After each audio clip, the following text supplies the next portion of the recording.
and family in the United States and Canada, in the United Kingdom, in Taiwan, in Cuba, wherever you may be. Good evening to you and welcome to another edition of On the Mark. I'm your host, Mark Brantley, and I'll be here with you, God willing, for 2 hours from 8 until 10 p.m. Those are the allotted hours for this show each Wednesday. And we are delighted and continue to thank Von Radio for making this possible, the management and staff here, my good friend Everett Weber Herbert, and to thank the law firm of Daniel Brantley, which has for the past nigh 16 years paid for this show every single Wednesday in an effort to keep freedom of speech alive and well, and in an effort to promote dialogue and discussion at a particular level here in the country. We try our very best to ensure that the level of our discussion is at a particular pitch, that we are able to exchange thoughts and ideas. And as I often say, we sometimes disagree, but there's very little need for us to be disagreeable. And so it is our aim to contribute to that dialogue, to contribute to that freedom of expression, which is of course one of the pillars of our democracy. And so on this show we invite, accept and encourage all shades of public opinion. We simply ask you not to be disrespectful either to the host, to the show, to the standards here at Von Radio, or to each other. This for us is very important, that we lift the level of debate and dialogue. We encourage you not to call in with personal issues about other people. And of course, if you have issues with the government, I lead the government at this point, you're absolutely free to raise those. If they're personal, however, and something that you need done, you can also reach me privately, off the air, as I like to say. And my number for those purposes are 662-6003. I give it out freely because it is, of course, the number assigned to me in my role as Premier of Nevis. And so, ladies and gentlemen, welcome to another show. Let me, at the top of the show, extend congratulations to all those who are celebrating. Let me also express my commiserations to those who have lost loved ones or are in some distress. Let me especially remember those who are ill, those who might be hospitalized, and to let you know that you are in our collective prayers, and we certainly hope for a speedy recovery for you. We are going to cover some ground tonight on this show, and I am inviting callers to stand by when the phones open, that you call in and share your views and opinions. Many people say to me that they attempted to call in but could not get in, and that's largely because I think a lot of people leave it until late. So once the phone's open and you have something to say, you have a topic to put on the table, you're free to call in. Let me start, ladies and gentlemen, by expressing some thanks and some congratulations. Many people would have seen a tremendous amount of work that is happening. There's some work that's happening on the Hunkins Drive as we speak. I want to extend a warm appreciation and thanks to Minister Spencer Brand and his team. Minister Brand did promise when he was first elected that he would bring a brand new style of leadership to St. Paul's, and I believe that he has demonstrated exactly that. He and his team are now working there at the Hunkins Drive. It appears, based on the reports we had from the technical team, that an aspect of the road there was being undermined. And so we set about doing the necessary repairs, and I'm told that that is well advanced. I want to commend him and his team for that. Let me, while I'm commending him and his team, also commend them for the excellent work that is being done on the bypass road. That is the road that takes us from Pinneys, bypassing Charlestown and ending right there by Delta gas station.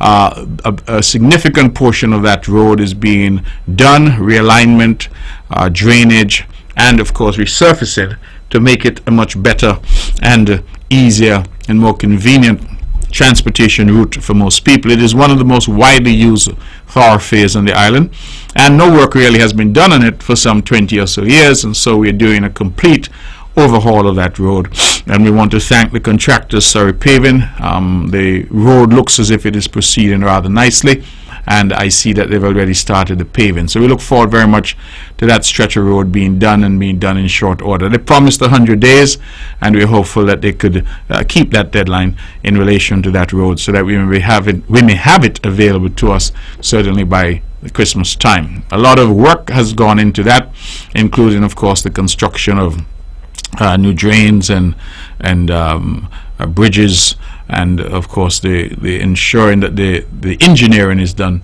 that the water runoff is excellent. As I speak of water runoff, an observation was made just today by someone that we were spared by the grace of God from the worst ravages of Tropical Storm Philippe, and we recognize that other islands seem to have been suffering from a tremendous level of flooding. We did not get as much rainfall in Nevis, but quite a few people have remarked on how quickly the roadways in Nevis, the water ran off the roadways, and so we didn't have any water settling on our roads. I think that many of us take that for granted, not recognizing that it's the level of engineering that is going into the road network in Nevis that is making that possible. It's the clearing of the guts and ensuring that our water courses are in good condition. All of these have been deliberate actions taken by this government. And again, I must give Spencer Brand congratulations, because it is he and his team, Brian Dyer and the entire team, who are charged with disaster management. And I was quite pleased at how seriously they continue to take their task, and how seriously they continue to execute their task in ensuring that the people of Nevis remain safe. And so again, kudos to the Honorable Spencer Brand and his team for the excellent work that they are doing and have done. Now, I'm not here tonight to recount projects, because it will take all evening and into tomorrow. But just in Charlestown, when sometimes we hear the critics come, and this is a democracy, we anticipate there will be critics, but I always say that you can be critical, but you can't manufacture information in order to be critical. Your information has to be accurate, it has to be factual. And when we look across the face of St. Paul's, we look at the work that Spencer Brand has done in St. Paul's. We look at the bypass road that is now being done. We look at the Hunkins Drive and the work that is being done. Those are current works. But Spencer Brand persuaded the cabinet to buy lands up in Hamilton and to do a housing development there, because he said the people of Charlestown, St. Paul's, needed housing. He came back and he persuaded the cabinet again to buy lands at the top of Craddock Road and to do a second housing development there. Those two housing developments combined, I believe, will contribute close to 50 homes to the housing stock here in St. Paul's. He came and he got the support of the cabinet to ensure that Government Road was done. Craddock Road was done. The big rock that used to be there is no more, because it was necessary to remove it in order to ensure that traffic flowed more safely. We did the bit, not just Craddock Road, but the bit that went down to Pinnes and joined the Island Main Road. Many may not know that he added a section to the administrative wing at the Charlestown Primary School. If you drive now and you go up that road that is there by the old Social Security building, now I think Development Bank, going up to the credit union, believe that is Chapel Street. If you drive up that road, that entire roadway, going up to the Methodist Church, coming around by the credit union, going by the Maud Cross Preparatory School, going along to the Jewish cemetery, all of that has been redone, completely re-engineered, completely resurfaced and widened to the point where it is now an excellent thoroughfare as opposed to what it was. The people of Ramsbury, they had issues with their drainage. Those issues have now been fixed. The people there above Grove Park, in that Stony Grove area, they've had roads put in. Those who are even higher up in Stony Grove have had roads put in. The people in Hamilton have benefited from roads and other infrastructure. The water filtration system and the water works at Hamilton. Now, I'm not even talking about the rest of the island, I'm just talking about his constituency of St. Paul's.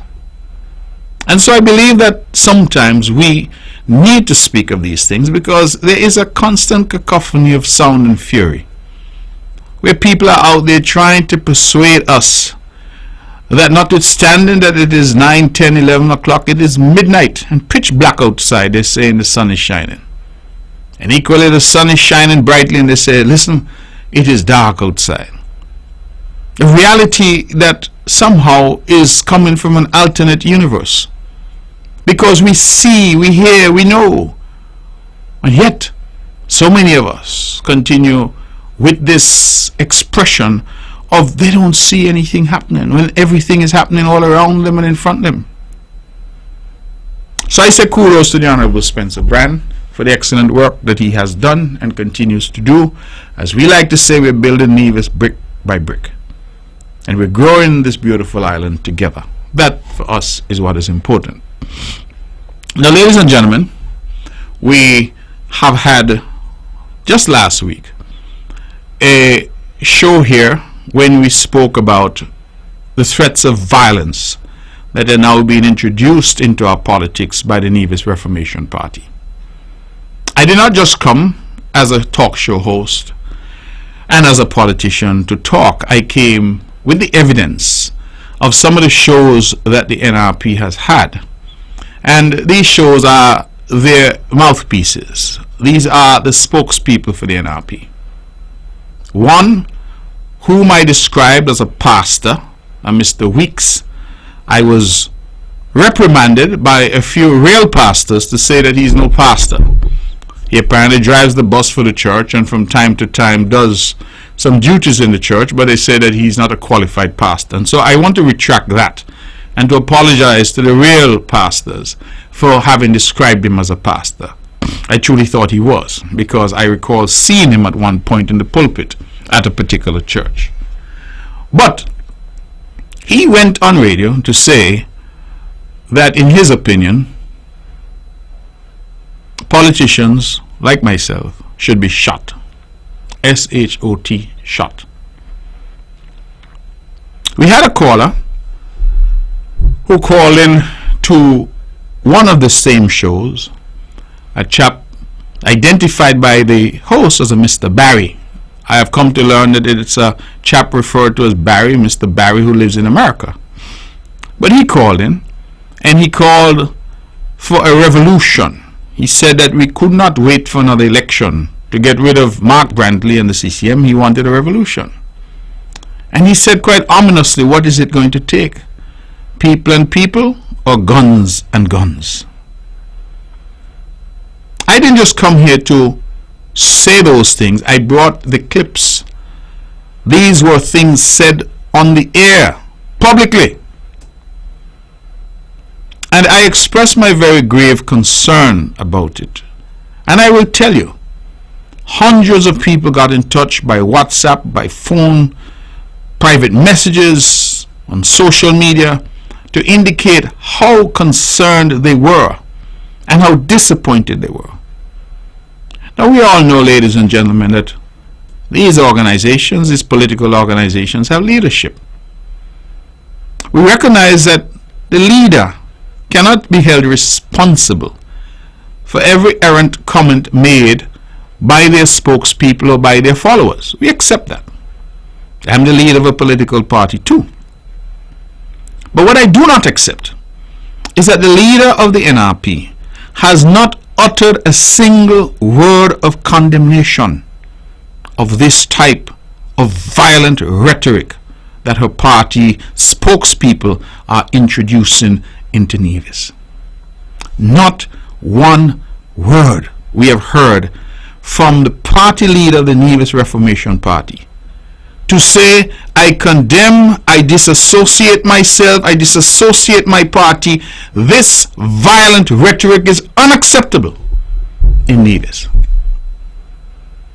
And one can only conclude, therefore, that if the matter has been brought to public attention as forcefully as it was, if the clips were heard by the world by now, clips talking about people deserve to be shot, and that you're not prepared to await the democratic process to change a government, you're calling for revolution and for guns. And the leader remains quiet in the face of that evidence. One could only conclude, therefore, that the leader agrees with that position. Because I will tell you, whilst, as I've said, one cannot hold a leader responsible for everything that is said by those around him or her, you must hold a leader responsible for leading and for always demonstrating leadership, so that if and when something goes wrong, that leader must be able to stand up and lead. And so if I have people out there who are spreading violent rhetoric from the CCM, who get on CCM platforms, whether it's here and On the Mark or whatever platform is afforded them by CCM, and are talking about shooting people and changing a government not by the ballot but by the bullet, I, Mark Anthony Graham Brantley, will condemn it unreservedly, because that's what leaders do. You can't have a wink and a nod and tell your people, go and say so. I'm not going to say so, but you go and say so, because it is the same. The result is the same. And a lot of times, you see, we send people to do our dirty work for us. We come to the public and we say, oh, my hands are clean. I never said so. I never did that. But we are encouraging it by our silence and our tacit approval of what is being said. Now, I know the fellow Tulu, and I know the fellow Barry, and they're not what I would call bright people. So I appreciate that they have their limitations. But the shows are being hosted by the same Tulu, the guy Daly, Hensley Daniel, and Carlisle Powell. Those are the regular people hosting the show. Not one of them uttered a single word of condemnation or correction. In fact, when the fellow Barry talk about revolution, the foolish Tulu say he's ready. I don't know what he's ready for. But he jump up. He's ready. Now this is against a backdrop, ladies and gentlemen, of an election that was just concluded on the 12th of December last year. It hasn't even been a year yet. But one can detect the level of frustration, the level of desperation that is creeping in, that we cannot seem to find a way for the NRP for them to win an election. And because they're hungry for this thing called power, and the people of Nevis continue to deny them that thing that they crave most, which is to get their hands on the Nevis treasury, they are now resorting to violence and violent rhetoric. And I said it several times last week, where things start is not where they end. Words have power, tremendous power. I used the example last week of what happened in Rwanda. It is radio that they used in Rwanda to spread violent rhetoric that led to the massacre of over 800,000 people in 100 days. Neighbor attacked neighbor. Families attacked each other. Husband against wife. Because people went on radio and incited others to engage in violence. And that's why I think that those of us who are given the awesome opportunity to be on radio and to engage with you, the public, we also have and must accept an awesome responsibility to use that opportunity to uplift. And if we must argue and debate our varying views and opinions, so be it. That is democracy. That is freedom of speech. But there is no room in our country for violence in our politics. Because once that Pandora's box is open, it's very, very difficult to close it. And as the Jamaicans say, same knife, stick sheep, stick goat. So people who feel that they can preach and encourage violence against some should understand that violence is no respecter of persons. And sometimes what you sow is what you reap. And so rather than us going down that path, that slippery slope of no return, I am calling for the second week running now on the leader of the NRP to condemn unreservedly these calls for violence from her team. She cannot in good conscience continue to pretend she doesn't know. She hasn't heard. She's not aware. I was told that she had a major national address hastily called and put together. And I anticipated that the address would be her condemnation of that type of conduct and rhetoric from her party members. Her distancing of herself and her party from those miscreants who are seeking to inject violence into our politics. Alas, it had nothing to do with that. Nothing. Not one word. And so I'm asking somebody tonight and this evening to please reach out to the leader of the NRP. Please wake her up and say to her, Madam Leader, this is a matter of serious concern to the people of Nevis.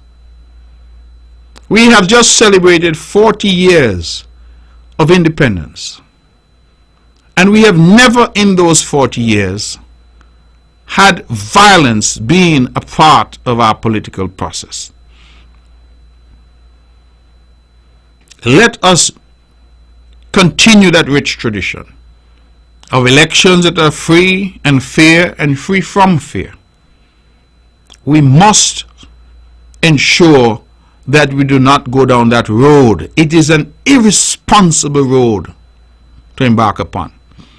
And in the case of the NRP, it is a road framed from desperation because their message has not resonated with the people of Nevis.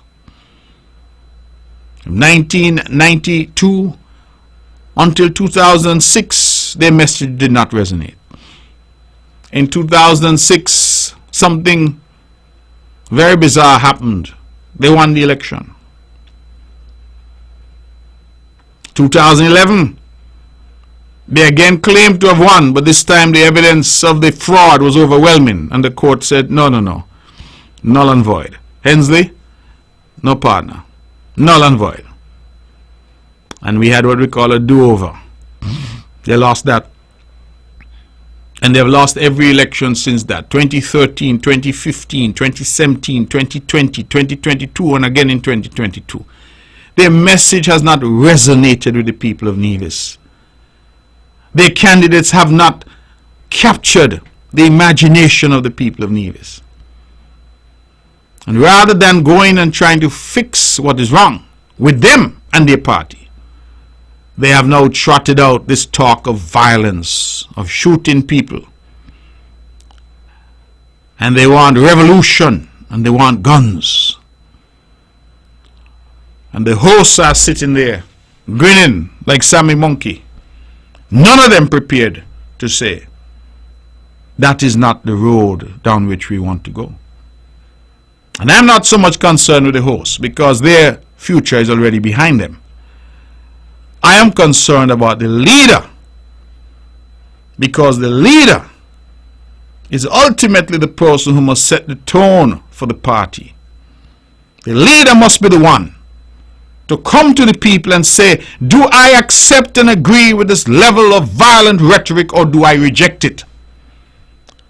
And thus far, the Honorable Dr. Janice Hodge has been definitely silent on that issue of the violence that her party is now trying to inject into the politics of the island of Nevis.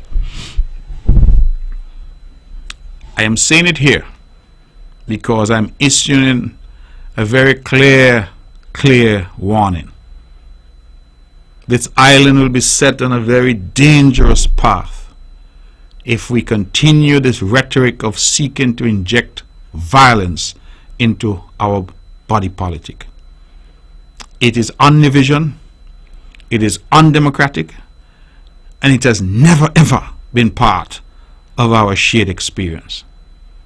And so to all the desperados in the NRP, if you want to win election, go find good candidate, go find good messaging.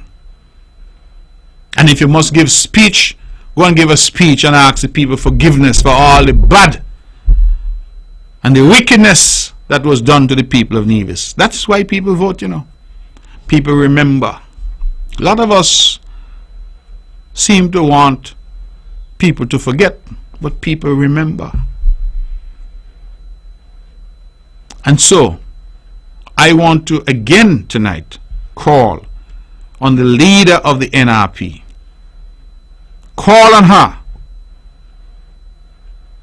to wake up and come to the public and disassociate her party from any and all rhetoric that encourages violence in our politics. This is the second week that I'm coming and asking her to do that. And if she doesn't, then we must only conclude that that is a rhetoric with which she agrees. That could be our only conclusion. Let me move on. On this occasion of our 40th anniversary of independence, the government decided to convene a special sitting of the Nevis Island Assembly.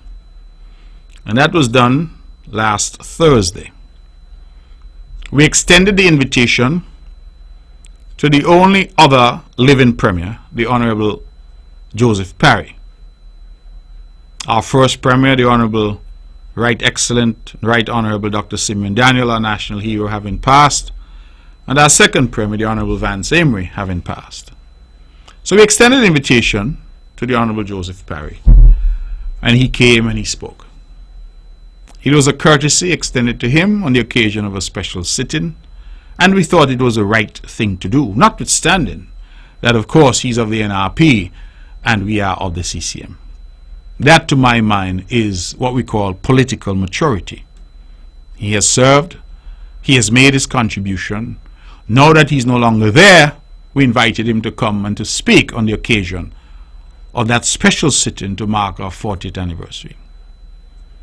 All the speakers who presented spoke about the strides that the island has made, the efforts that we have all collectively made. And I felt, frankly, disappointed to hear the leader of the NRP get up and make a political speech about who's better to run the island and who people should vote for, and painted a picture that there was development in Nevis under NRP prior to 1992. Then in 1992, the CCM took over and Nevis stopped developing. That everything came to a grinding halt. And then, when the NRP got back into office 14 years later, development started again. And then it has ground to a halt since the NRP, one term, was out of office. And it occurred to me that there seems to be a reluctance, a failure to accept that we who are here today are standing on foundations that were built by others. Nobody doubts. In fact, when I spoke, I thanked the Right Excellent and Right Honorable Sir Simeon Daniel. He laid the foundation. I refer to him as the father of modern Nevis. He was not of the CCM.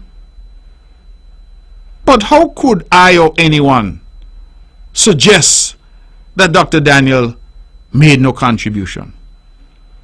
That Nevis was at a standstill under Dr. Daniel? That would be blasphemy. It would be so foolish a thing to say that no sensible person should say it.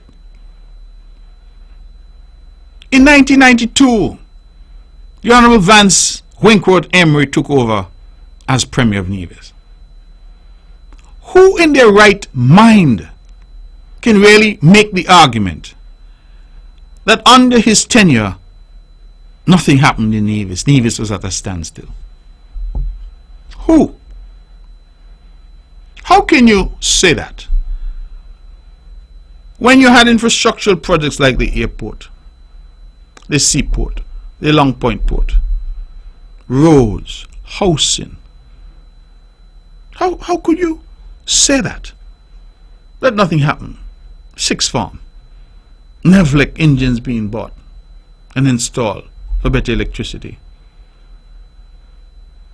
It is again blasphemous, the growth of the financial services industry. You know, I hear the NRP making the argument that the financial services industry started under the NRP and Sir Simeon Daniel. They are correct, 100% correct. But that is not the whole story. Because the NRP also gave one company a monopoly for 10 years. And so only one company was allowed to engage in financial services business in Nevis for a full decade. While Nevis had that one company, which incidentally, Nevis was a secondary jurisdiction for that company because that company's primary jurisdiction for company registration at the time was Liberia in Africa. The BVI, which is now a global juggernaut in financial services, got into financial services at the same time, like Nevis, on about 1983-84. But the BVI did not give a monopoly to just one company. The BVI had and set up a proper industry. And so Nevis had just that one company offering financial services. From 1984, with one product, the Nevis Business Corporation, until 1994. And by 1994, the CCM had taken over the reins of government. And Vance Emery, as Premier, immediately expanded the sector. New players were allowed to come in. Local people were allowed to form companies to offer financial services. They were not hitherto allowed. We expanded the range of products, introduced international banking, introduced insurance, LLCs, limited liability companies, mutual funds, trusts. All of this legislation came after 1994 when the monopoly ended. And it is that led to an explosion in companies being set up, trust companies, people renting. In fact, if memory serves, even Mr. Perry was involved and had an interest in a trust company. Well, he couldn't even get a license under the regime that had been set up by the NRP. He couldn't because they had one company, a monopoly. So it is absolutely true to say it started in 1984 under Dr. Daniel. But it is equally true to say that the growth and the explosive growth has come since 1994, when we saw new products and new entrants and new companies offering those products. Look at the landscape today. Multiple companies offering services, multiple local people are offering those services today. Accountants, lawyers offering those services. That was not possible prior to CCM. So you see where I'm going? I am saying that you lose nothing. In fact, you are truthful to our history. If you say it started on the NRP and it was expanded exponentially on the CCM, nothing is wrong with that. Because it is the role of each government to build on what they met. And so giving credit to those who contributed, you don't lose anything from it. As a matter of fact, to me, you gain credibility. So when the NRP leader stood up in the House to say that there was development up to 92, then we went into standstill until 2006, and then there was development again, and now we're in standstill again. I'm like, really? Look around Nevis. I just mentioned all those projects that were done by Spencer Brand in town alone. Look at Indian Castle Fruit Orchard. Look at all the shade house production that has been deployed here. Look at it. Food security. Look at what we're doing at the abattoir. Look at what we're doing with storage over the Livingston Perry facility there. Agro-processing. Look at the housing developments. I mentioned Craddock Road, I mentioned Hamilton. Look at Ghana's University Heights, where university graduates in Nevis were afforded land at $1 EC per square foot. Where you ever hear that before? Look at the Newcastle Police Station, the water taxi facility, which was purpose built because the entire water taxi industry is controlled by Nivisions and Nivision companies. 100%. We partnered with them. Look at that facility which now moves tens of thousands of people. Our Malcolm Gishard Recreational Park, the finest such facility in the region, bar none. Look at our road network. Butlers, Bath, Brownhill, Hanley's Road, Braziers. We can go on and on. Newcastle, Shaw's Road. Look at the road network. Look at what we've done in water. New storage, new distribution across the island. Look at healthcare. New ambulances, CT scan, mammogram, new ultrasound, all kinds of machinery and equipment, so many new doctors, new specialties. Look at what we have done. Housing in Maddens, housing in Chimney Crescent, housing in Rices. You can't credibly make the case that the island is at a standstill. And I'm only scratching the surface, you know. I'm pretty sure people out there listening and say, but Lord, he forget this and he forget. I'm just scratching the surface. Look at our employment numbers, our small business sector, the growth of the local economy. And so, all I'm saying is that one has to have a certain level of maturity in terms of our politics, where one can agree that the opponent made a contribution. You may say he did not do enough. You may say you would have done more. But let us please stop the tomfoolery of trying to say the country came to a halt and then for 14 years nothing happened, and then somehow miraculously the country started again. Let us not go down that road. We are bigger than that. And that is not a credible story, because the evidence all around us tells us it is not a credible story. No. Somebody sent me a recording, a link for a recording, and they said to me that it was an interview that was done with Joseph Parry, former Premier, the Honorable Joseph Parry, on the occasion of our independence. And I immediately opened the link.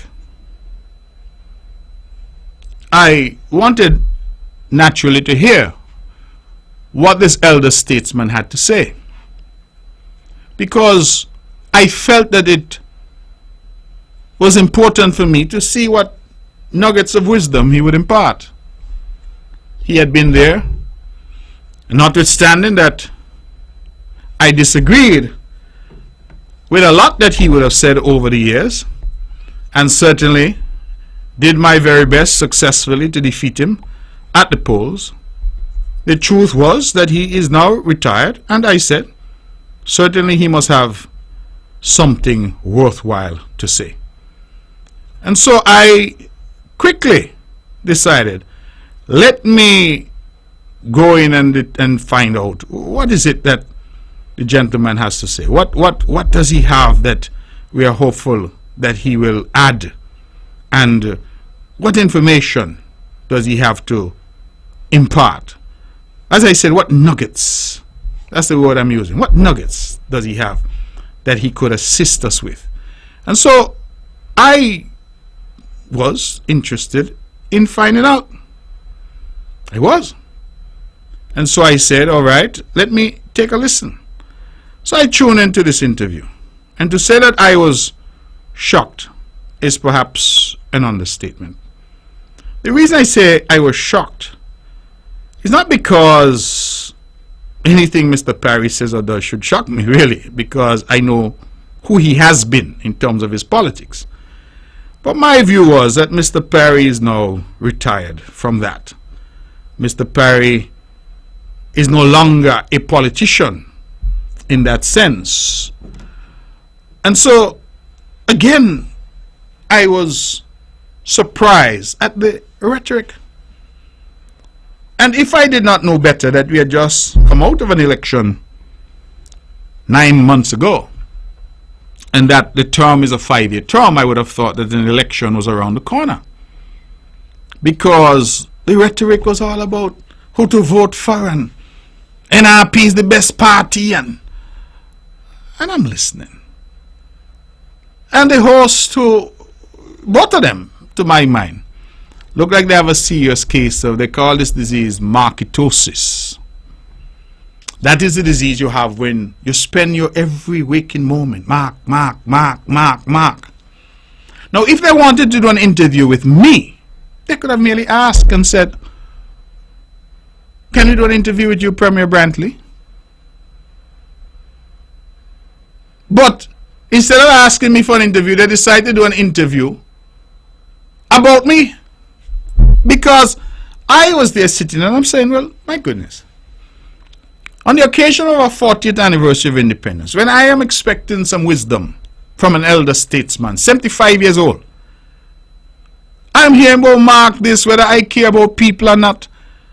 Oh, I'm all talk, I don't have any substance, oh this, oh that, oh the other, oh the terror. And I said, well, how did me get in? How did I get in? Is the sun shining today? Oh, because of Mark, the sun don't shine like it used to. Is it raining over in cotton ground? Oh, that boy Mark is drought we have over here. It is the most foolish obsession. The most foolish obsession. Marketosis, put that down. Go and Google it right now. Because I don't understand this fixation to the point where a 75-year-old former premier can't even talk about the country, where he sees things to go, what the experiences that he has had, so that the current crop of leaders and the young people that are listening can get some insight and some wisdom. Mark.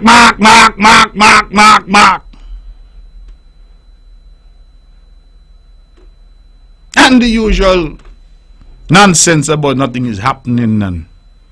But what I find was even more distressing is that Joseph Parry decided that he would talk about Cleon Stapleton Simmons, the Honorable Cleon Stapleton Simmons, who was his hand-picked successor in the constituency of St. Thomas's, Nevis 5.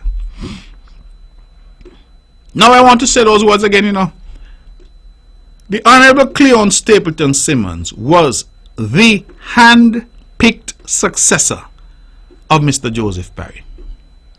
And when you ask, well, who did the hand-picking? The answer, Joseph Parry himself. It is Mr. Parry who selected Cleon Stapleton Simmons as the person that he saw was most fit to replace him in the NRP stronghold of St. Thomas's. I well recall when I heard of this young lady coming in, I said, well, who this person is? Because I honestly did not know and had not heard of Cleon Stapleton Simmons. Of course, now I know her, but at the time I did not. And that was Parry's choice. Now he gets on because, of course, the leader that he as well handpicked, Janice Daniel Hodge, the Honorable Dr. Janice Daniel Hodge, has not been able to demonstrate the leadership qualities to keep her party together. So after the last election, she and the Honorable Cleon Stapleton Simmons won their seats and should have taken their positions in opposition. And there was a big broken, big broke up, broke down. Two of them fall out, not getting along. And that erupted into the public. All the dirty laundry here, everybody could see. All the nappy them was on the line in the sun. Everybody could see. And it looked like they had no blue. I wonder if the young people them know what was blue. You used to use blue to get the nappy white. Them not had no blue. So the nappy out there dirty and in the wind. And we just sat back. The CCM didn't get involved, you know. We sat back and we watched them self-destruct. A lack of leadership. So I said to myself, here's Parry now talking about his disappointment and disappointed in Cleon. And I said, but you can't be disappointed in Cleon when you select Cleon. You must be disappointed in yourself. Because Cleon was handpicked by you. So, if you're expressing disappointment in Cleon, I expected him to then go on to say, I'm also disappointed in myself. I lack judgment. I lack political acumen. But he didn't say that. Took no responsibility for the chaos that his hand-picked people created.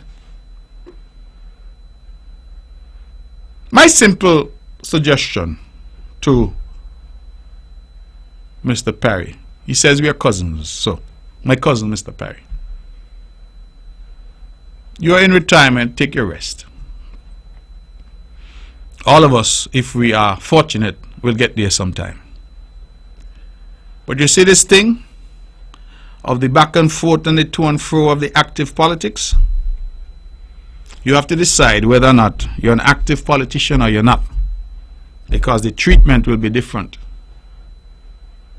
An elder statesman who comes with wisdom and advice, absolutely. But somebody who's going to put on the gloves and come in the ring, don't bother feel that you're going to punch CCM and then say, Lord, me retired, and I'm retired, and so the thing working. That's not how it works. And so I have resisted the urge to go back to my grip and bring the files here to Von Radio tonight, because I would have reminded of certain things, not by hearsay and speculation, but facts supported by documents about the tenure of the NRP in government. But I said, as my friend DuPont say, sometime he wanted to say something, and he said, no, DuPont, no. No, Carlton, no. I said, no, Mark, no. No, Premier, no. And I want to continue to leave my grip where it is. So all I'm saying, do what you want, say what you want,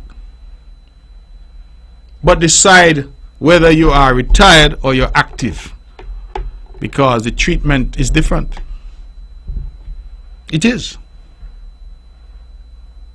And the last thought I would have is, I said to myself, if the Lord blesses me, that I get to 75 years old, I pray that He is kind to me. The CCM would have to be pretty desperate to come and say they put in a microphone in front of me for me to tell people to vote for CCM.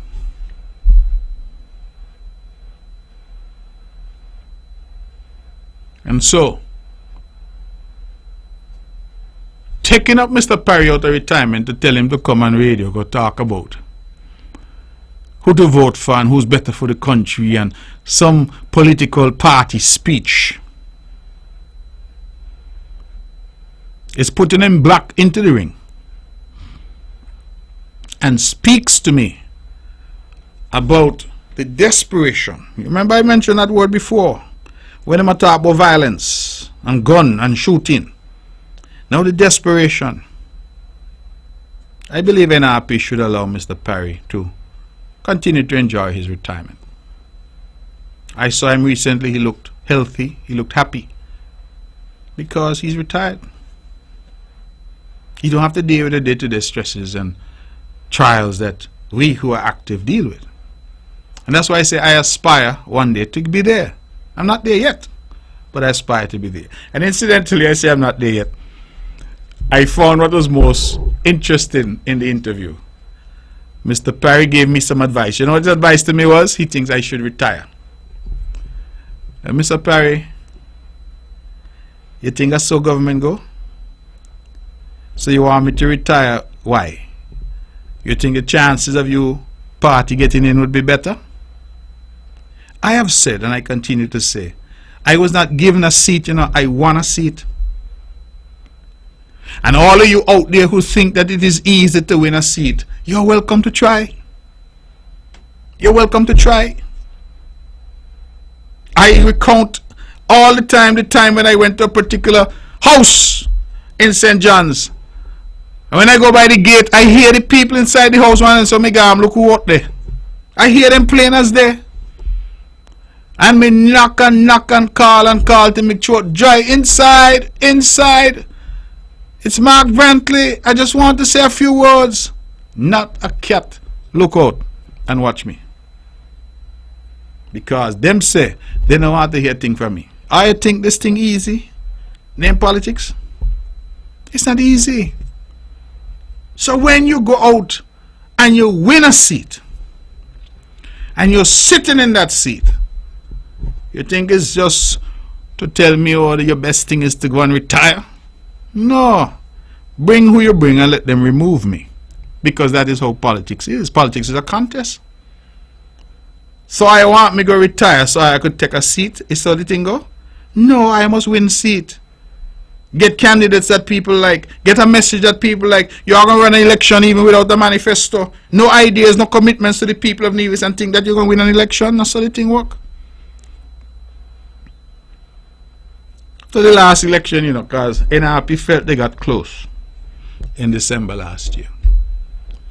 Because they were able to take one seat by 8 votes that we had held for some time, the seat of St. James.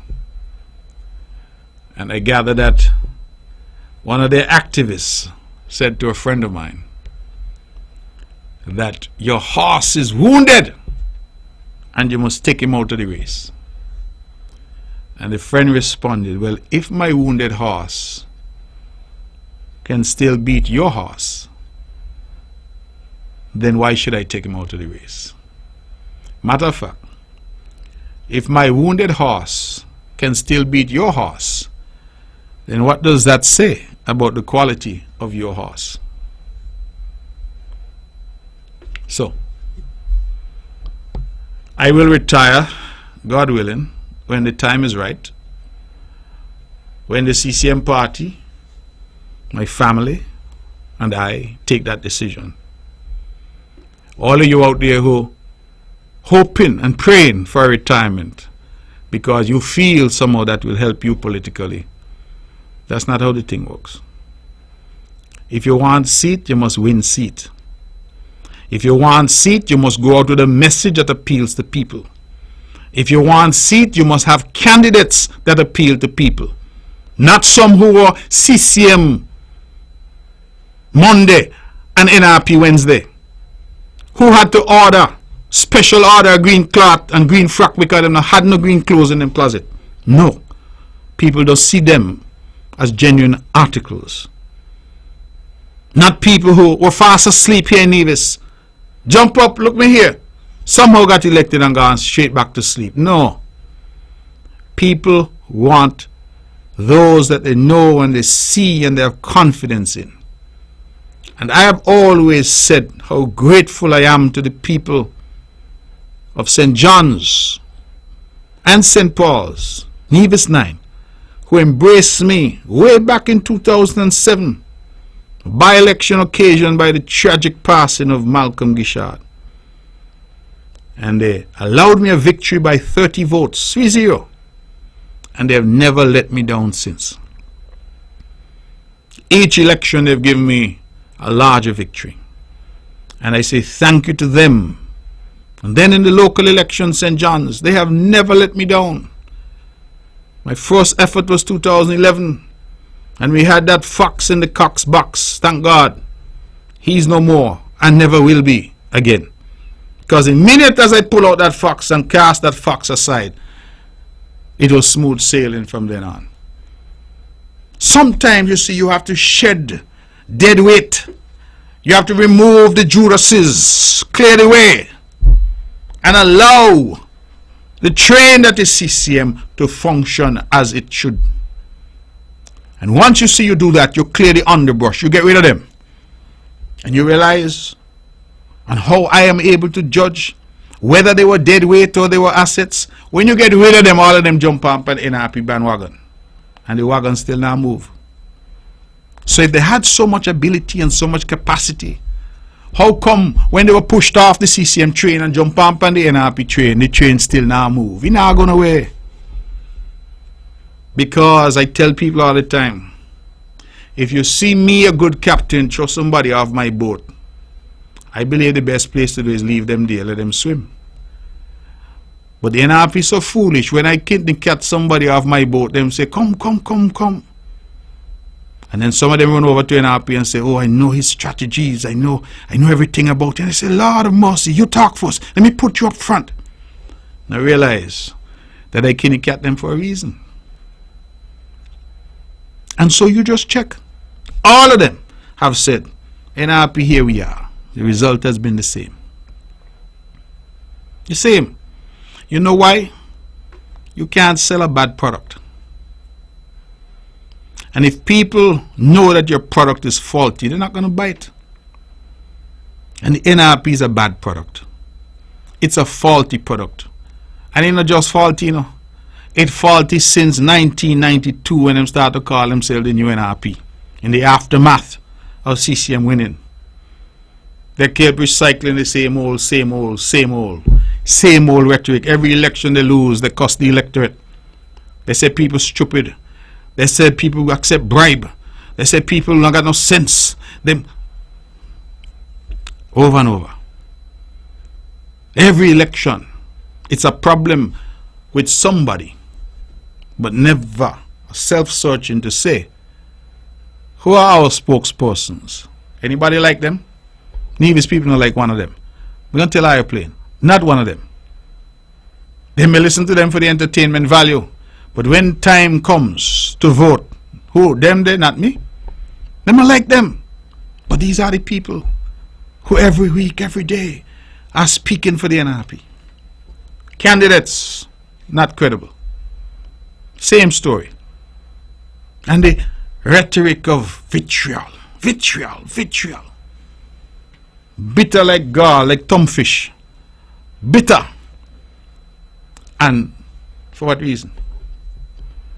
Get some new people, man. Get some new blood. Get some new ideas. Get people with all the university graduates and the education system that we have and that we can rightly boast about. Get some people who can come and have a debate and a discussion and hold their point without threatening to shoot people and bringing gun and revolution and them kind of foolishness. That is what you need to do. That's why I say thank God for the Concerned Citizens movement. And we are on a path right now where we are injecting your blood. You'll hear more. But thank God, because we continue to be the party that most people in this island and country look to.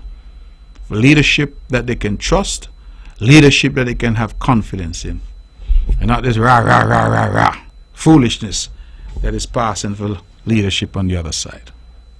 Ladies and gentlemen, it is 4 minutes past 9 by my clock here, and I'm now going to open the lines and take some calls. The numbers are 869-469-1616 and 869-469-1700.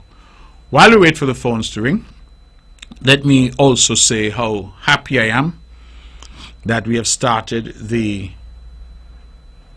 voucher relief system that we've put in place for those who qualify to assist with payment for daycare for our children.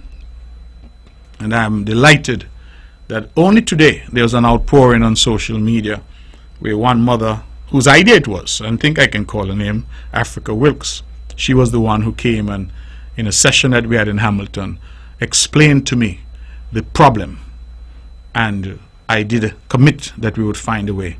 And I want to thank the Honorable Janelle Nisbet and her team, because they actually not only found a way, they found a better way to solve the problem. And so Africa took to the social media today to say thanks. She was so pleased. And the thing I liked about it, and the thing I still love about it, is that she did not come just for her. It's not just her who's going to benefit, but all who qualify will benefit. So I continue to ask parents out there who have children in daycare to go and speak to Gender Affairs to see if they qualify for this assistance. Let's go to the phones and start the calls. Good evening, you're on the mark. Hello? Hello, good evening, Mr. Brantley. Yes, good evening, you're on the mark. Yes, I tried to get in. I'm in now. Yes. How are you doing? I'm doing well, How are you? Oh, I'm good. You had some good rain. I hope that everything went safe. We are safe, thank God. No injury, no difficulties. Well, we here on this side of the station, we are safe. We had thunderstorms, lightning, and we had some good rain. Had some good solid rain, so we are safe. However, I listened and I paid attention, and I could agree with you on this point. I listened to the special sitting of the Nevis Island Assembly for the 40th anniversary of independence, and I must say I enjoyed Mr. Parry, because I learned some things. I heard some things that I never knew before in terms of the history and what have you. But honestly, I was a little taken back with the leader of the opposition party, in that when I listened and I ended, I said, I wonder if election is being called. It sounded more like a political speech, really and truly. And I thought I would have heard something nicer than what I heard. But that's the conclusion I get listening. But nevertheless, politicians are politicians, and so they will use their time when they get the time. But I would say continue doing what you're doing, and I wish that the people of Nevis would continue have faith in you gentlemen and women who they have placed to run the country. All the best. Have a good evening. Well, thank you so much, and all the best to you as well. I am really happy to have you call in. You're a regular contributor, and for that I'm grateful. I am happy to hear that Stacia didn't have any substantial damage. We didn't either. Praise be to God. I spoke to the Prime Minister earlier today, and he said that Sinkis didn't have any substantial damage either. So we were spared, and we must all say thank you to God and be grateful for that, for His mercy and His grace. Let us go back to the phones. Good evening, you're on the mark. Hello? Hello, good evening, Mark. Yes, you're on the air. Go ahead, please. Okay. Mark, I'm still waiting for Netflix. For you say, let Netflix come give me the light. So they haven't showed up as yet? No, they ain't showed up as yet. Okay. All right, I will make a further call first thing in the morning, okay? Okay, thank you. All right. Okay.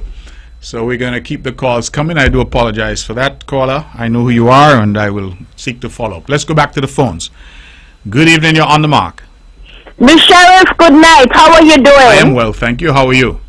I'm good. Okay. Happy birthday is going out to Janice Cole down there in St. Croix. Yes. And I hope you're having a good time for the rest of the night. Lamentation 3 verse 22 and 23.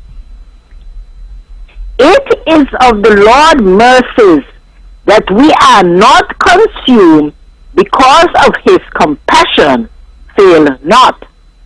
They are new every morning. Great is thy faithfulness. Good night to my cousin and my nephew in Canada. Miss Sheriff, did you hear what the pastor said? He's a follower, not a pastor. Who said that? Congratulations going out to my loving queen, Shannon Skeet. Is working so hard tonight to win Mountstrap. 72 verse 12. Dominica, they could have won them 51-54. And Mark, I love you, love you, love you, love you, love you. That's a bond out. I love you. Okay, good night. Good night, my dear, and I love you too. Thank you for your calls. Thank you for your love. Thank you for always being a fan of this show. And I wish Shannon and the Nevis team all the best. I know they play in the OECS netball, and so let's hope that they have good success and that they have a good experience there. I believe they're in Antigua. Let's go back to the phones. Good evening, you're on the mark. Good evening, Mr. Premier. Yes, good evening to you. It's Ralph here from Toronto. I was listening to your press conference on September 26th, where you mentioned some plans were in the works for the expansion of the airport in Nevis. Are you able to elaborate on what those expansion plans are? Is it the runway, the terminal, the tarmac? So the intention is to expand the runway, because we have the advice that we've taken is that what we have there now is pretty much obsolete for modern day travel. We want to expand the runway to get us to a length that we can accommodate most private jet aircraft, that we can accommodate regional carriers, and that we can accommodate the what do they call now, the regional jets that are currently coming out of Miami. American Airlines is flying them into Anguilla and into Dominica. So that is the ambition. It is difficult to do anything more at that location because of how that location is geographically set up. To do more to create an airport along the lines of R.L. Bean, St. Kitts or V.C. Bird in Antigua, we would have to take down Hurricane Hill altogether. And so we are trying to find a solution that doesn't involve that level of environmental degradation. So that is the plan. The consultants are a firm called Perez Consulting. They did the Argyle International Airport in St. Vincent. And I'm advised by the point person on this project, the Honorable Alexis Jeffers, that they should be on island shortly. When they do, we intend to then set up a number of public consultations where the preliminary designs will be a part of that consultation. So the plan involves an extension of the runway. It involves a new lighting system. It involves a reconstruction, because we are told that the existing runway would have to be strengthened to take heavier payloads. It will involve increased parking. It will involve a hangar, and it will involve some enhancements at the terminal. Now, when I say increased parking, I mean increased parking for aircraft, because we are hopeful that we can attract more private jet traffic and that they will have parking. And of course, how could I forget, we're also going to add fuel, because currently many who do come complain that they can't get fuel, can't refuel in Nevis. So all of those are components of what we're trying to do, but we will have some public consultations so that there will be a greater ventilation of the project, and for individuals at home and abroad to get a greater sense of what it is we're attempting to do. You there, caller? Yes. Thank you very much for that update. Okay.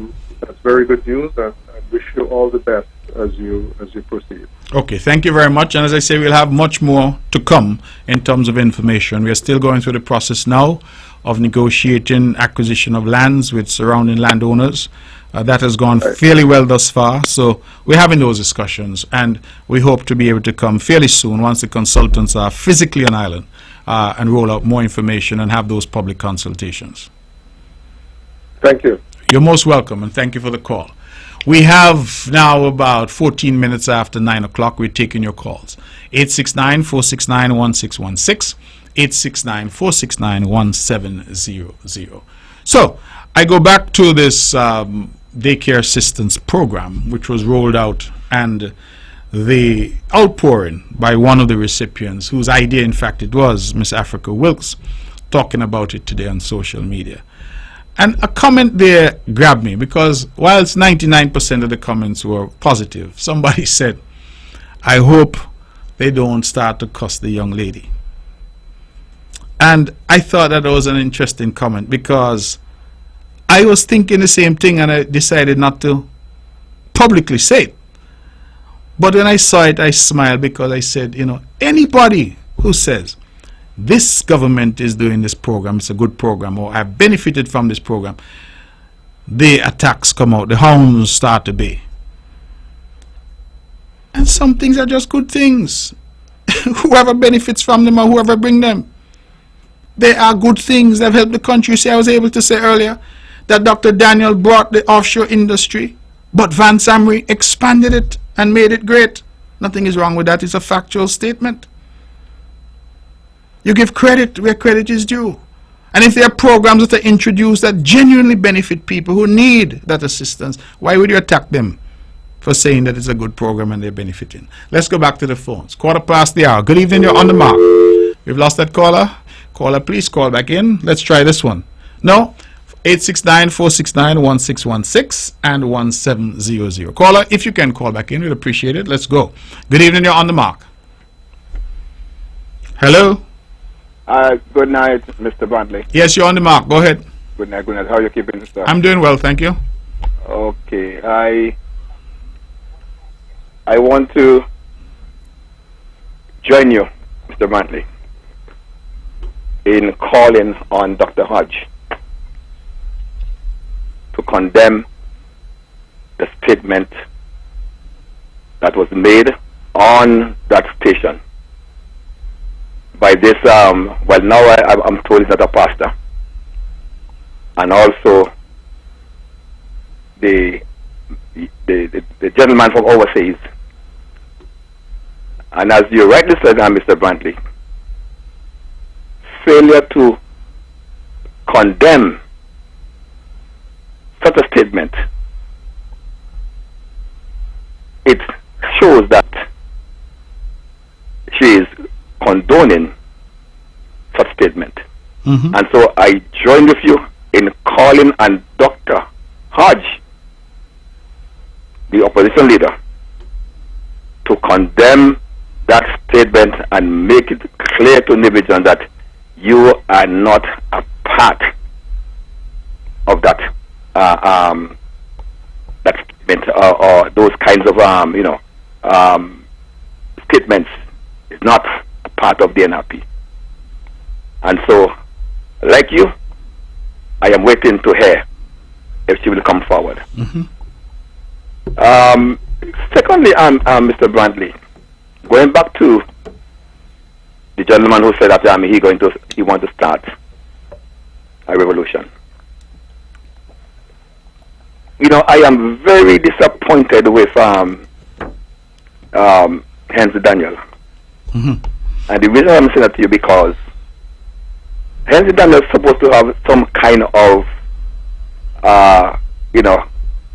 Christian principle in him. He should, because he grew up going to that church in Boxley, the Reverend Holiness Church. You may not know that. I know the church, but I didn't know he grew up going there.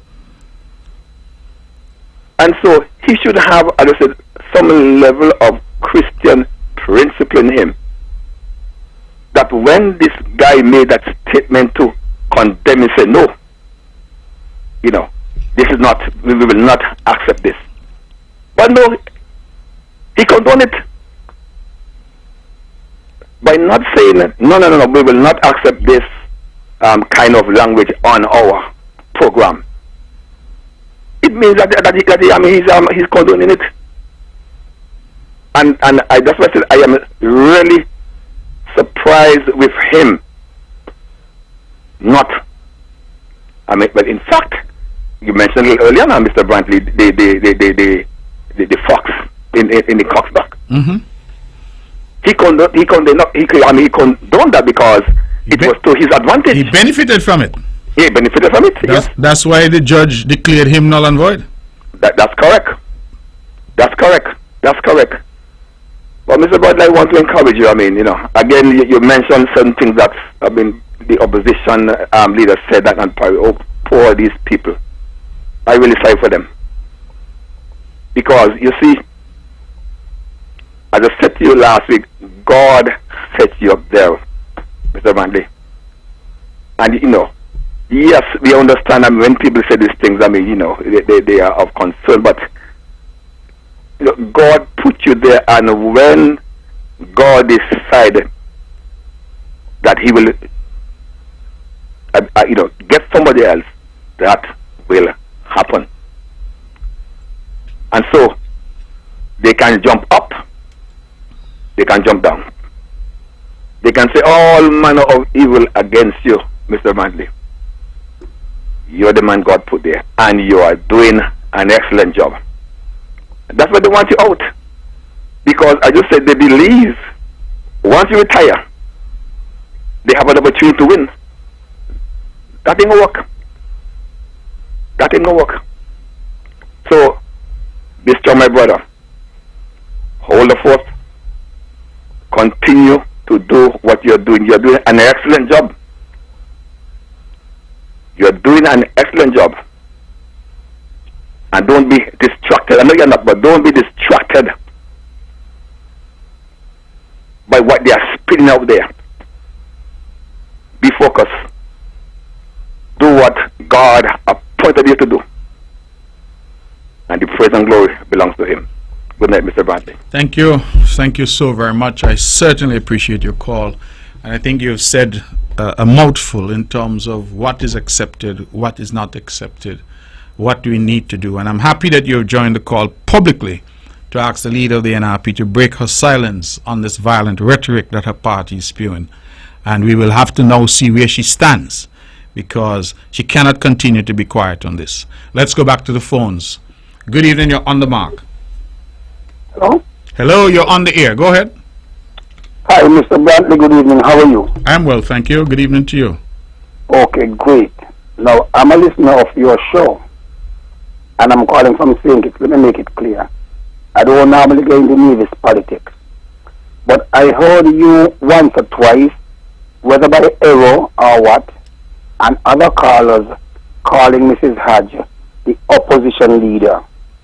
According to our constitution, Mrs. Hodge is not the opposition leader because she has not commanded support of anybody else to give her that right. We have children who are going to school who are doing things like what we call it again, social studies, and what is another subject known as I forgot at the moment. But if you were to ask a child who is the opposition leader in Nevis, because he or she might have heard you said Mrs. Hodge, they just may write it. So let us do this thing straight. She is not the opposition leader. Cleone is neither the opposition leader. So if you can say a member of the parliament, it may sound a little better, but not the opposition leader. Okay, children are listening. Okay. Well, caller, thank you for the clarification. We don't sometimes hear ourselves, but I thought I said the lead of the NRP. That's what I thought I was saying. But if I said the opposition leader, you're absolutely correct. She's the leader of the NRP. She's not the opposition leader. She's a member of parliament. You've correctly stated that. So forgive me, but I thought that I was saying the leader of the NRP. Because it is the NRP which is spewing this rhetoric. They have already kicked Cleone out of the party, so I can't put anything at Cleone's feet. I will have to ask for the leader of the NRP to correct this rhetoric and to disassociate herself and her party from it. So I take the correction from you. I think there's a point that's worth noting, and I will make sure, if I have been making that mistake, not to make it in the future. Yeah, she's not the leader. Yes. According to our constitution. Thank you very much. Yes, thank you. Thank you for that. Let's stick with the telephones. We have some more calls. We're going to continue to take your calls. Good evening. You're on the mark. Hello? Hello, good evening. How are you doing? Yes, I'm doing okay. Thank you. Good evening to you. How are you? I'm doing good. Just have two questions. Yes. Based on the proposed airport runway project, I just want to know which end the runway extension is going to take place, because in my opinion, the end on Hurricane Hill, it appears there is not enough space at that end, and then it appears the end to Nisbet end, it appears it's just 50 and Nisbet. Yes, I'm just curious to the extension, from what I gather, we're going to get some extension towards Hurricane Hill that's useful for takeoff, and we're going to get some extension towards Nisbet, which will be useful for both landing and takeoff. So when an aircraft fully loaded with fuel, for example, wants to take off, they can go closer to Hurricane Hill if you extend in that direction. Okay. And then give them more runway length to take off. I gather, I'm no expert, but I gather that aircraft usually need more runway for takeoff than they do for landing. Because that's what I figured to be what I used to when I go by the airport. I'm sorry? Yes, coming down, they're pretty much okay. Yeah, it's takeoff, as you say. Takeoff, they need more runway, right? So you can create more runway by going closer to Hurricane Hill, because of course they're underground then. Okay. They go up and then they get more space to take off, yeah? That makes a lot of sense. Right, so that is, but as I said, the experts are going to be here on the ground. They're going to be able to explain much better than I can. So one more thing, I was hoping that you would have made a statement in regards to what the leader of NRP would have accused you of saying in regards to some funds missing from the development bank to finance campaign last election. I don't know if you want to shed some light on that. No, well, there's no light to shed, because I do not recall making any statement whatsoever about the leader of the NRP. You know, the old people here, you grew up in Nevis. I think I recognize the name, the voice, I'm sorry. So you grew up in Nevis. You know, we have an old saying, if you throw a stone in a pig pen, the pig that ball out is the one that get hit. Right? Because I don't recall, and if the leader of NRP has any evidence of me referring to her, calling her name, then she must bring that evidence. Right? Yeah, because the kind of person I know you are. You wouldn't be that Well, I don't even know, because I heard of the speech, and honestly I thought the speech was about condemning this violent rhetoric. That's what I thought. So when somebody tell me this speech and I'm supposed to be sued and lawyer and thing, I say, well, bring it, because I will tell you I still have some election bills to pay and I'm looking for costs. So all who want to sue me, go ahead and sue me. So I have no issue, because as I said, I tell people all the time, caller, you hear me say it 100 times. If I'm walking down the street in Charlestown on a Friday afternoon and the street is crowded and a man bawl out thief, I am not going to answer, because I'm in a thief nobody things. You understand? Some people, when you bawl out thief, them start to say, me you talk about, well, you call me thief. Boy, if nobody call your name, keep walking. Keep walking. So when you fling that stone in the pig pen, the pig that bawl out is the pig that get hit. Old people say so, and old people had wisdom. You understand? At least you give me something to laugh me to sleep. All right, brother. Yes. I still believe the horror for our show that is widely listened to. All our callers to stay 10 minutes is not helpful. Well, sometimes you say that, but sometimes other callers aren't using the opportunity to call in. So yeah, but what I think you can do also, look at the trend of the calls. If the caller coming in furious, then you don't know, hey, you have to limit the time that the callers have. All right. You know? Well, I don't yet have it down to that scientific analysis, but I understand your point that you're making. And thank you. All right. Have a good evening. You're most welcome. You too. Lines are open, 869-469-1616, 869-469-1700. Those are the numbers. Let's go straight back to the phones. Good evening. You're on the mark. Good evening, my Premier. Good evening, my dear. How are you? I'm very well, thank you. Good to hear your voice. Good to hear you too. I know you went to school on Sunday. You went to school from Monday to Friday. Don't worry with them. You got it going by the breath. Have a good evening. You have a good evening too, my dear, and it's so good to hear you. Take good care. I just got a note here from my brother in the U.S. Virgin Islands, Shark, Cecil Farrell. Good evening, Cecil. Good evening, Smitty. Good evening to all who are viewing online. Sonia, the whole team. I usually have people who are out there, but he reminded me that the people of the Virgin Islands, particularly St. Croix, they would have lost the long-serving Senator, Chucky Hansen. And I would just want to express my condolences to the people of the U.S. Virgin Islands, but more specifically the people of St. Croix on the loss of this long-serving Senator Chucky Hansen, and to, of course, her family and friends and all those that she leaves to mourn her. So I express my condolences. And while I'm doing that, one of my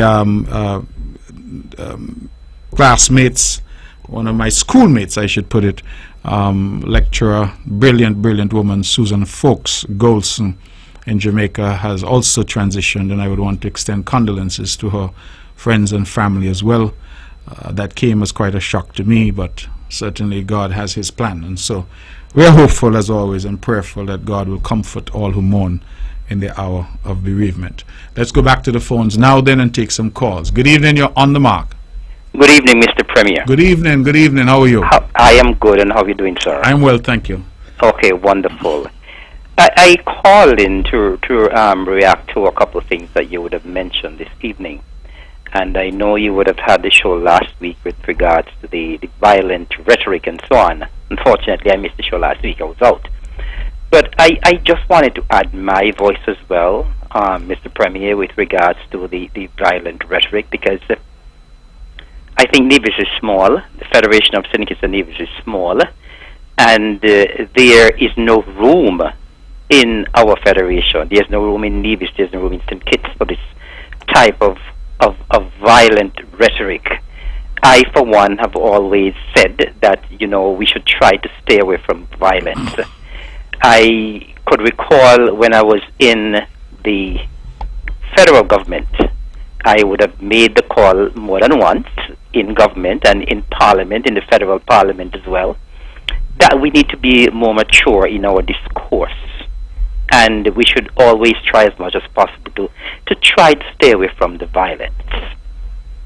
Now, if we are encouraging violence in our politics less than a year after an election, we are saying clearly and loudly to the world, to the rest of the region and the world, that we do not respect our democracy on the island of Nevis. We are clearly saying that we do not respect the people of Nevis. The people of Nevis would have voted. And if you're saying that we should disregard what the people said and we should take up guns, there is absolutely no place in our politics for that. And so I want to join with you in calling on the leader of the NRP, Dr. Hodge, to condemn this type of rhetoric. Because the thing is, Mr. Premier, sometimes you don't understand how far-reaching our words can go, and how much our words can incite. We fail to realize that. And it is absolutely out of order for anyone to be calling in on any radio show to talk about revolution, to talk about picking up guns. Of course, we know when we have any homicides in the Federation, how it rocks the Federation, how it could affect tourism, how it affects so many families. And we cannot afford to condone people calling in publicly to a radio station and encouraging violence. And so I'm calling on the Honorable Dr. Janice Hodge to condemn it unreservedly. There's no place in our politics for that. But to me, Eric, well, thank you for the call and thank you for saying that. As the Deputy Premier of Nevis, as a federal parliamentarian, as somebody who has tremendous respect in the Nevis community, I think people must understand the gravity of what you've just said, that words have power. And the things that we say, particularly as leaders, that these things resonate.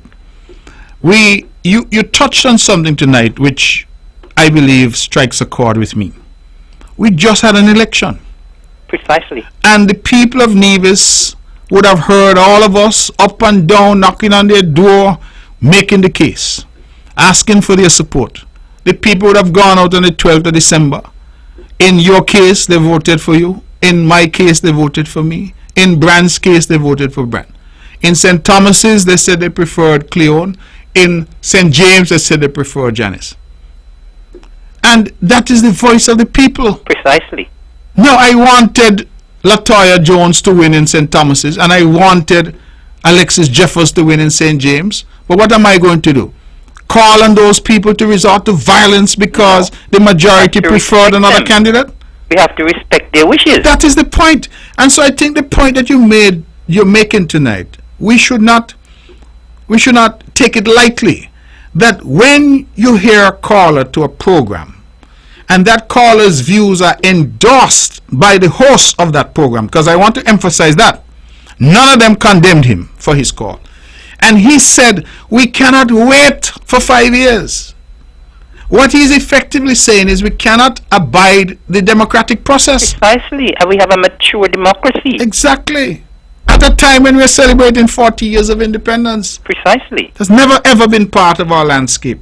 And when you look around the region and you see, countries around the world where they have resorted to the bullet and not the ballot, you realize that those countries are not going anywhere. We are a mature democracy, sensible people, and that is why I believe there's a growing crescendo of people saying to Dr. Janice Daniel Hodge, the leader of NRP, to do the right thing and to complain and tell us where she stands in relation to this violent rhetoric that her team is out there spewing. And I will tell you, the clips that I played last week was somebody named Barry calling in from overseas and somebody here locally, the guy Tulu Weeks. Those are the clips I played.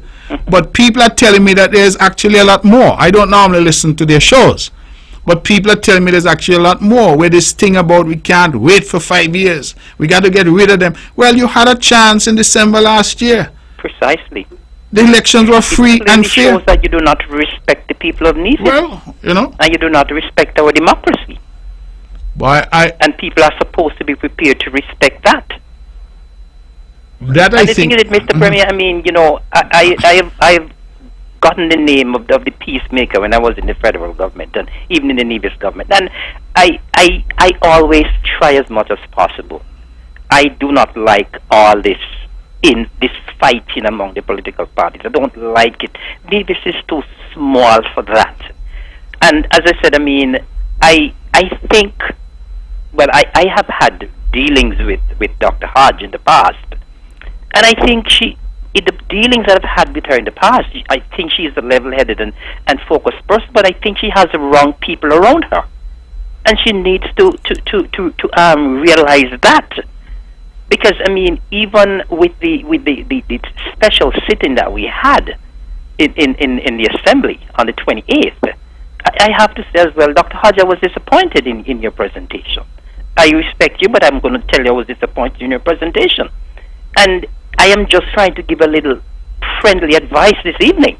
You don't have to take it, but I am just trying to give some advice. I think you can be a good politician, but you have the wrong people around you.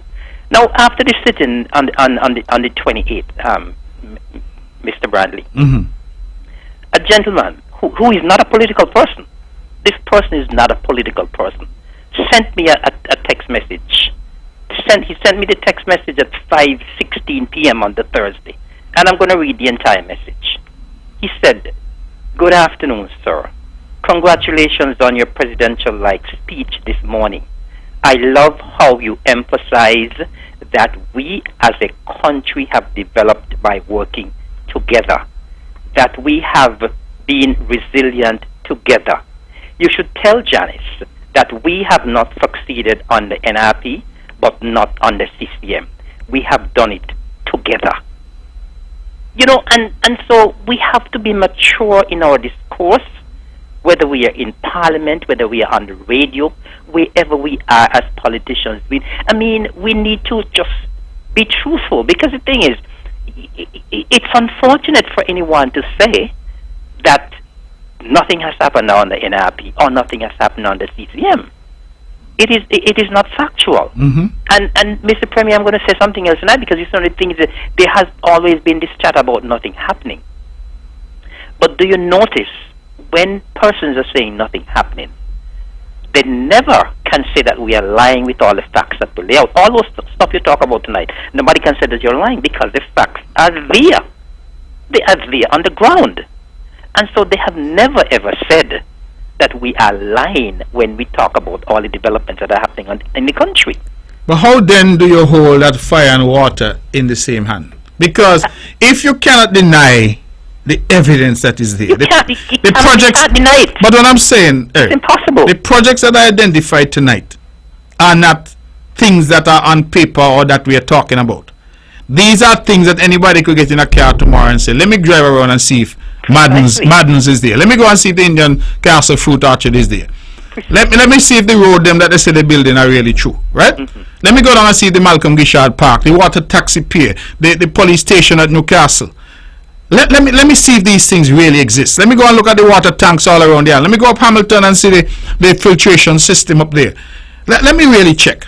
You can do that. So how do you, on the one hand, see all that and still listen to people say nothing has happened and accept it as fact? Precisely. I struggle with it all the time. We are lying, you know. It's impossible. It's impossible to say that we are lying, because it's there on the ground for you to see. So, I mean, as I said, I mean, we must be mature in our discourse, and I always preach that wherever I go, whether it's the federal parliament and the Nevis Island Assembly, we need to be mature. And as I said, I just want to miss Dr. Hodge. I'm trying to give you some good advice. You don't have to take it, but please be aware of who you have around you. Do not allow them to lose your credibility. Do not allow them to allow you to lose your credibility, because, as I said, I mean, we live in a mature democracy, and we should all exhibit that degree of maturity. And so I'm calling on you to condemn this violent rhetoric. We do not want it in Nevis at all. We don't need any violence on the island of Nevis, and we cannot afford for any violence on the island of Nevis. As you have rightly said, our politics have always been void of violence, and this is not the time now for that, and this is not the time to encourage persons to talk about that. And so I just wanted to give my little voice tonight, and just to react to those two things in particular. Okay, thank you very much. That's the Honorable Eric Evelyn calling in and being very, very clear, even offering some advice, as he is wont to do, to the leader of the NRP, the Honorable Dr. Janice Daniel Hodge. Eric is prepared to give her the benefit of the doubt and to say that she is surrounded by people who are loose cannons. But, Eric, I'm not so sure, because nobody needs to light a candle to find out who those people are. Those people haven't become loose cannons overnight. Those people have always been loose cannons. And for you to hold them out as your spokespeople in chief, one must really start to wonder at your own credibility, at your own acumen, at your own judgment. And so you're giving her the benefit of the doubt. Let us see whether she will take your advice. But I believe that there's a growing call for her to step forward and to clear the air in relation to these clear threats of violence that her spokespeople are injecting into the politics of the island of Nevis. Let's go back to the phones. Good evening, you're on the mark. Caller, we've missed that caller. Can we try this other caller then? Good evening, caller, you're on the mark. Miss Sheriff, I forget to tell you, I'm not the guy, I'm not the boy Barry from America. Okay. I know him to a T. Well, I think we all know who he is, you know. And I think everybody knows. Somebody call me, tell me how you've been asking me who are the pastor, but being here. Show me a talk so much story. I the follower of the pastor. Anyhow, good night. All right. Thank you very much. I really appreciate it. And we're going to continue to take your calls. Let's try again. We have somebody on this line. No, 869-469-1616. 869-469-1700. We have about 20 minutes left, so we'll take your calls. Let's go right back to the phones. Good evening, you're on the mark. Mr. Brantley. Yes, you're on the air. Go ahead. I would want to believe you did, but I'm still going to ask you. Did you report that to the police? 1. 2. If Miss Hodges thinks that is going to give a political mileage, I'm going to say something now. She ain't realize that she just tanked at a small hole. She losing fuel. She is not going to get no political mileage out of that. It caused her to slide down the political ladder. Have a good night. Well, thank you for that, caller, and I believe that you have said something important. We don't know because, like I say, I can't tell you that Dr. Janice Daniel Hodge sent out these messages with that message. I don't know that. But so long as she remains silent on it, the questions are going to be asked. Well, why is this, as a leader, you're not condemning what your spokespeople are coming out to say? And if you're not prepared to condemn it, then the obvious conclusion that we get from that is that you condone it. And that now is a horse of a different color. You asked me about the police. Yes, I did refer the matters to the police. I also sent them to the Honorable Attorney General. I intend to send them to the NTRC, I think it's called, which does licensing, because the radio station also has an obligation, Vision 2020 I think they're called, to ensure that the airwaves are not used for that purpose. And I think people must understand, as I said earlier in this show, when we are given this awesome opportunity to be on radio, to reach thousands, if not hundreds of thousands of people, we also have a corresponding responsibility. The radio station here, Von Radio, has that responsibility. I, as a host of this show, I have that responsibility. It is not a free-for-all. We say we have freedom of speech, but it is not free. All speech is not speech that is allowed. And we have to be careful and prudent lest we use rhetoric to create a monster here and to unleash something that is alien to us and to our politics. Let's go back to the phones. No? Caller, please call back in. 869-469-1616 and 1700. So, caller, to clinch that point, the hosts have an obligation, the radio station has an obligation. And I have noticed a coarsening. Some of the things I hear people saying on radio now, some of the lewd talk, some of the songs that they're playing. And I believe that the licensing authority has to step up as well to police what is being said on our radio stations and what is being pushed out there. Because as one person said, we don't know how far things are being heard and listened to. Let's take this call. Good evening, you're on the mark. Good night, Mr. Brantley. Good night to you. Hope all is well with you. Yes, I'm trying my best. How are you? I'm fine, thank you. I'm reading from Proverbs chapter 12, verse 1 and 2.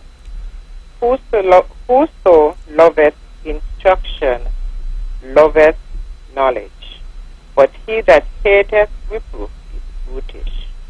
A good man obtained favor of the Lord, but a man of wicked devices will be condemned.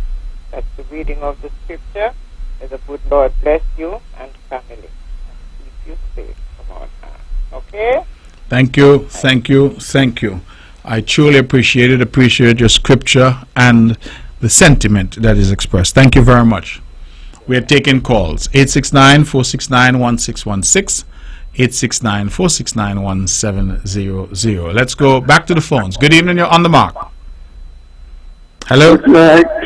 Yes, good night. Could you move away from your radio or computer, please? We're getting a feedback. This is Paulette Lawrence.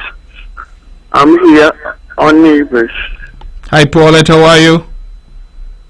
I call for the owners of those land around where I live here. to clean their land. The trees are overgrown. Their land needs cleaning. Thank you, Mr. Brantley. Okay, well, thank you for that. It is an ongoing problem that we have to find a way to address it. A lot of people leave their land. A lot of people are abroad, leave their house, their land. They let it run away. They abandon it sometimes. We find ourselves in difficulty because it is still their property. And so we have to find a way to compel people to keep their surroundings clean. And so I share your view, caller, and we have to find some creative means to make this possible. Let's go back to the phones. We have 10 minutes left. Good evening. You're on the mark. Hello, good night. Mark, this is Jennifer Silcat. Yes, how are you? Mark, country running good. Nobody could do it, not recover under the blood of Jesus, and I'm saying for you. Thank you so much. Thank you. Thank you, Jennifer. I appreciate it very much. Thanks for the call. And I agree that the country is running good. We have been blessed. And God has blessed us. We have leadership that is thoughtful, leadership that is seeking to do its best, sometimes in difficult situations, and we are doing our best. You know, I hear people talking sometimes, but it looks like we even forget that we went through 2 years of COVID when the world was shut down, and Nevis was shut down, the borders were closed. People forget a lot of things, but here we stand through the grace of God and the decisions that we have taken. Let's go back to the phones. Good evening, you're on the mark. Hello? Good evening. Good evening. Yes, good evening to you. Good evening. You see the same thing I tell you about this democracy system and how it's flawed and need to be, worked upon. Because what in listening to this whole debate, we did question will ask, so what percentage of the people vote for you and vote for the other people? Then in the governance structure, that percentage that is not, which is locked out of the governance structure, that part of democracy needs to be addressed because it to include everybody. You must have a part that the other side, if they were included in the government, they wouldn't even thinking about that. And I don't think this is right. I'm not condoning it, but I said because of how democracy works, that the winner takes all, it frustrates the loser all the time. We are the same thing in thinking. We cannot forget 1983 and 1993 and others before. When violence was in our politics, sometimes I hear you all talk about we cannot let that to be a part of our thing. Remember, the Honorable Vance was in neutral for a while because you see that the confusion and the violence in the politics didn't think it. And so we have to, again, fine-tune our democracy. We can't just stop doing the same thing all the time and expect a different result. That's a sign of madness. And that's what we're doing all the time and time. And we continue to divide ourselves. You have to find a way. We don't have to follow you up. We have to find a way, including everybody in the process. I find a way. I was thinking the other day that if our people were running for position like tourism, water, other different education, rather than just running for party, and the person who comes second, they in the party of our government, they be a deputy, and so the government will have both persons who. From your party and the other party, if they win the portfolio. And so everybody will be included in government. But now we have all opposition and they should stay outside and they should lose. But sometimes if 40% of the population is outside watching on and another 50% enjoying, what kind of satisfaction they could get from that? It's democracy. It needs to be fine-tuned. We cannot stop arguing and say, oh, you lose and go home. No, it's not. That's not intelligent. So, caller, I understand. Caller, I understand you're calling for a wholesale rearrangement of the political structure. Of course, we need it because we need to be more inclusive. Good. So I hear you, but until that happens, we have a system in place, and that system in place, the rules of it are quite clear. If at the Olympics 8 runners line up at the starting line, they all know what the rules are when they line up. So if Usain Bolt crosses the finish line first. Excuse me, Mr. Brantley, I want to give an example. we used to say that it can't happen. But remember what they did to Lewis Hamilton? They changed the rule in the middle of the race and give somebody the race, so we can't. That can't happen no more. Well, I don't know. I don't know about the example that you're using, but I didn't finish the point I was trying to make. My point is continue. that the rules of our democracy are known. They're no secret. We call an election. We have an election. People know where the voting stations are. The parties go out, they campaign. They ask for people's support. They get out their vote. People vote. The votes are tallied. You cannot. I understand the view you're expressing, but I do not want anybody out there to arrive at a view that because you are unable to win an election, that you become so frustrated that you resort to other means. The reason I'm saying that is because if, going back to my analogy, which is not a perfect analogy, but going back to it, that I line up 2 Olympics, 3, 4, 5 races against Usain Bolt and I can't beat him, then I must look and see how I can improve what it is I'm doing. My answer can't be, well, let me see how I could do injury to Usain Bolt so that Usain can't beat me. And I think that is the part of this discussion.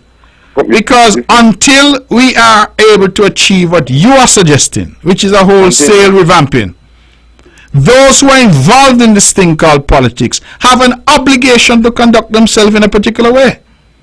Don't tell me can't win, me frustrated, and therefore me do this or me do that. Because we know what the rules are. We go into the politics and the election knowing that these are the constituencies. You must win a majority in order to form the government. We know that.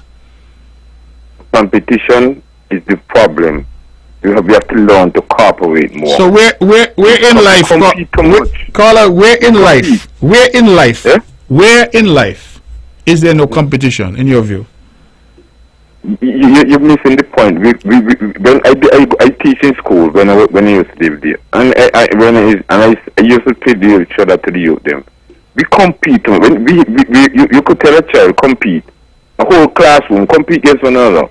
Tell him in the next minute, do something to cooperate with the person next door to you. We have a problem with that because we don't teach that in school. We have to get more from the competition. I watch it a lot and it destroys us. Because I see it in football, or communities is fight against one another. I see it in sports, I see it in the politics, the competition. And they think those who decide the system, no, it's going to be. We're too exclusive. Okay. All right, caller. Thank you for your call. I appreciate one more thing. Yes, I want to give the thanks to all the people out there who send condolences to my family and me on the loss of my sister. You see, I'm forced into exile because of right-wing sponsored violence in STAIGHT. I cannot even attend my sister's funeral. What could you say about that? Right-wing sponsored political violence in STAIGHT, but the Central Intelligence Agency of America forced me out of my country after the brutally murder of my brethren. Right. And you can't say nothing about that. Everybody's silent about that. That's political hit. Political violence in STAIGHT for a very long time, and we're trying to ignore it. We cannot ignore it because when it comes to us it's bad. When it is not bad. The need is part of the whole political manipulation to destabilize the government of STAIGHT. And then Labour were in power, the shooting up rise up. Nobody could see that. This thanks me, Reggie. All right. Well, thank you very much, caller. One thing I'll say, every week you're calling with a new twist to whatever the conspiracy theory is. I'm not aware of any political hits. I'm not aware of any right-wing violence, as you say. If there's evidence of that, then naturally I think that evidence needs to be brought to the fore. But we can't just continue to say things because saying them don't necessarily make them such. We have an issue of violence, yes, particularly among our youth, and it's an issue that we need to address, and so I look forward to working with like-minded persons to address that. Let me, however, express condolences to you and the family in the loss of your sister. I regret to say I don't know who you are, so I don't know who your sister is, but certainly you have indicated publicly that you've lost your sister, and so please accept my condolences and the condolences of all of us here at Von Radio. Let's go back to the phones. Okay, let's try. Is this caller still there? No? Caller, we apologize. If you can call, we probably can accommodate. Let's see. Yeah, we have about 4 minutes. Here's this caller. Let's try. Good evening. You're on the mark. Hello? Mark, good night. Yes, good night to you. Mark, the man talking about competition. I talking about the competition of the bush. The bush competing with you? Because one side high, one place high, and the next one got it high. So they're doing a competition. So that the two side is competition. The man talking about competition, but this is competition, eh? With this bush me got back on the side. So the bush competing? Yes. All right, my dear. Because the man talk about competition, so I know that this is competition what they got going on here. Okay, I hear you loud and clear, okay? And tomorrow I'll call Nebulek and ask him to come and sort you, okay?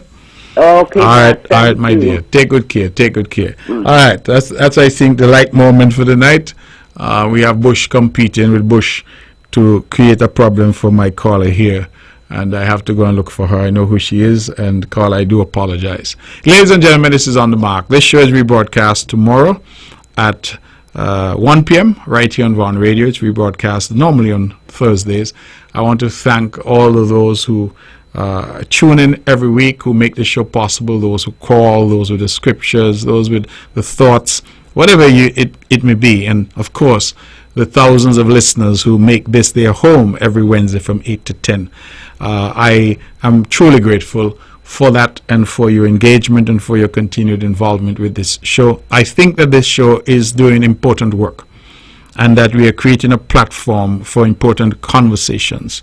I always say that we don't always get it right, and I appreciate that, but we have continued to refine and continue to work at it.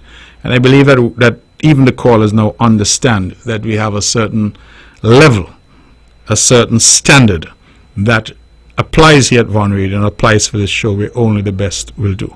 So we wish you continued grace, continued mercy. We hope that you continue to engage with us, that you continue to listen to this show, and that this show continues to be a forum for meaningful discussion where we can exchange views but seek not to be disagreeable, that we can disagree where possible, disagree where necessary, but that we maintain that level of decorum which is important in our country.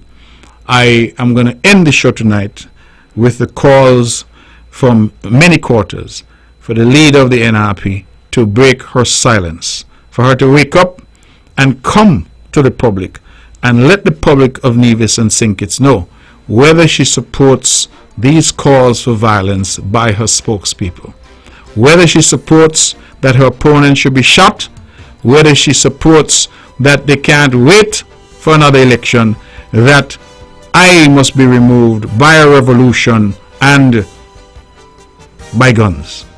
She has to break her silence and to say something to us. If she does not, then we can only conclude that she is the one who is condoning and sending this message of violence in our politics. We have heard callers tonight, and I have echoed again, second week running, that call. Let us get this out permanently from our political rhetoric and our political body. Thank you, ladies and gentlemen. The banner struck up. It means we have to go. Thank you for the show. Thank you for the calls. Thank the Lord for the strength to be here. And we wish you a very, very pleasant rest. Thank you. Good night, and God bless you.